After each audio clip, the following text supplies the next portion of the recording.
I gotta say, Nintendo really is the king of announcing things at random times of the day. And I know they're in Japan, completely different time zone, and things don't always line up that are going to fit where I live. As I sit here and watch the sunset, Nintendo comes out and says, hey, we are announcing an acquisition of Shiver Entertainment. So let's go over what this means for Nintendo Switch and Nintendo Switch 2 as we break down what this acquisition is. What's up, everybody? Welcome back to That Nintendo Show. Just got a short video for you today talking about Nintendo's latest acquisition, which is pretty rare for them because they really don't do acquisitions very often. This is from Nintendo. They say Nintendo hereby announces that it has entered into an agreement with Embracer Group to acquire 100% of the outstanding shares of Shiver Entertainment and to be made a wholly owned subsidiary. Shiver is a video game development company that develops software for multiple platforms, including Nintendo Switch. Since its establishment in 2012, Shiver has partnered with publishers and developers through commissions for large-scale title developments, and recently has worked on porting and developing software titles such as Hogwarts Legacy and Mortal Kombat 1. Nintendo will acquire 100% of the outstanding shares of Shiver and make it a wholly owned subsidiary. By welcoming Shiver's experienced and accomplished development team, Nintendo aims to secure high-level resources for porting and developing software titles.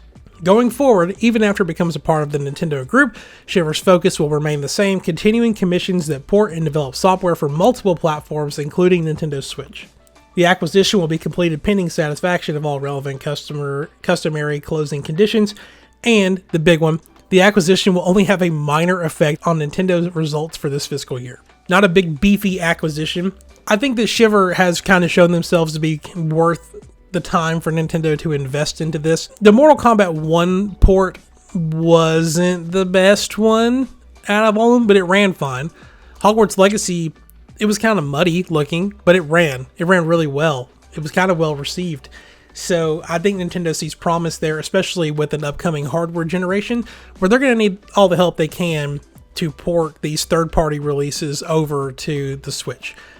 Like, can you imagine if Shiver is in charge of porting something, I don't know, like Elden Ring or Assassin's Creed Shadows or something like that over to help beef up the third-party presence on the system? Like, the Switch 1, especially at the launch, had a pretty decent amount of support for third-party ports, but eventually the games got to a point to where they just weren't running that good. And so a lot of them either got canceled. I'm thinking of like Dying Light 2 got canceled, or they get turned into cloud ports, which also don't really work that well. So there's a lot of possibilities of good things that could come out of this acquisition, and I'm excited because I think they need, like I said, they need all the help they can get. But anyway, not a long video for you today, but something that came up last minute for today. So if you enjoyed the video, leave a like on it, subscribe if you're new. Let me know what you think is something exciting that could come out of this acquisition of Shiver Entertainment. And if anybody needs me, I will be staring at the clock in front of my Switch waiting for Thursday night so I can play Paper Mario: The Thousand Year Door Remake. In the meantime, have a great week and I'll see you next time.